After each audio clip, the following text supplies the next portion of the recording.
बड़ी खबर आपको दे दें, जो बड़ी काम की खबर है हम सब के लिए। घरेलू और अंतर्राष्ट्रीय उड़ानों से जुड़ी खबर ये आ रही है कि कल से नई बुकिंग पर फ्यूल चार्ज में बदलाव हुआ है। जी हां, 500 किलोमीटर तक की उड़ानों पर फ्यूल सरचार्ज लगाया गया है। 275 रुपए बढ़ा दिया गया है। 500 से 1000 किलोमीटर तक की उड़ानों पर फ्यूल सरचार्ज 400 रुपए हुआ है। इस खबर पर ज्यादा जानकारी के साथ मेरे सहयोगी अमरीश इस वक्त हमारे साथ जुड़ रहे हैं।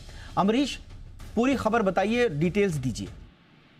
देखिए, जब ये पश्चिम एशिया के चक्कर में तेल के दाम बढ़ रहे थे, एटीएफ के दाम बढ़े, तो एयरलाइंस ने अपने नुकसान की भरपाई के लिए फ्यूल सरचार्ज लगाया था, जो कि इसी पिछले महीने की 14 तारीख से लागू था। जो पिछला रेट था वो ये कहता है कि घरेलू उड़ानों के लिए, यानी कि देश में किसी भी जगह पे अगर आप इंडिगो से यात्रा करते हैं तो आपको 475 रुपए एक्स्ट्रा देने पड़ते थे। लेकिन आज जब सरकार ने एटीएफ की कीमतों में जो 2 लाख तक की बढ़ोतरी थी, उसमें राहत देते हुए एयरलाइन से कहा कि हम सिर्फ आपको 25% ही अतिरिक्त पे करने देंगे, और उसमें भी आज से जो लागू है वो सिर्फ 8.5% है। और सरकार ने एयरलाइन से ये भी कहा कि आपको किराए नहीं बढ़ाने हैं और जो सारा बेनिफिट है वो पास ऑन करना है ग्राहक को।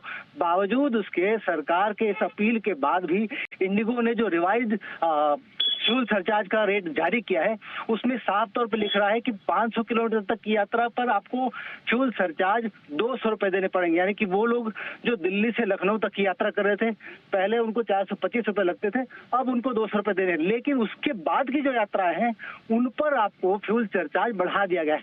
यानी कि साफ तौर पर ये कहें तो एक तरह से हल्की राहत देकर छोटी दूरी के लिए बाकी पूरे देश भर में यात्रा पर, डोमेस्टिक यात्रा पर फ्यूल सरचार्ज बढ़ा दिया गया है। पिछले की तुलना में जो कि 425 रुपए था, बढ़ाकर 900 रुपए तक कर दिया गया है। इसके अलावा अंतर्राष्ट्रीय उड़ानों पे जो कि पहले 5000 तक था, वो बढ़ाकर 10,000 तक कर दिया गया है। तो एक बड़ी बढ़ोतरी फ्यूल सरचार्ज के रूप में इंडिगो ने घोषित की है, और ये कल से लागू होगी, यानी कि आज रात 12 बजे से। जी, इंडिगो से जुड़ी हुई ये बड़ी खबर जिसमें फ्यूल सरचार्ज को बढ़ा दिया गया है, और डिटेल्स क्या क्या हैं जो कल से लागू होने वाली हैं, उसे अमरीश ने तफसील से बताया। शुक्रिया अमरीश इस तमाम जानकारी के लिए।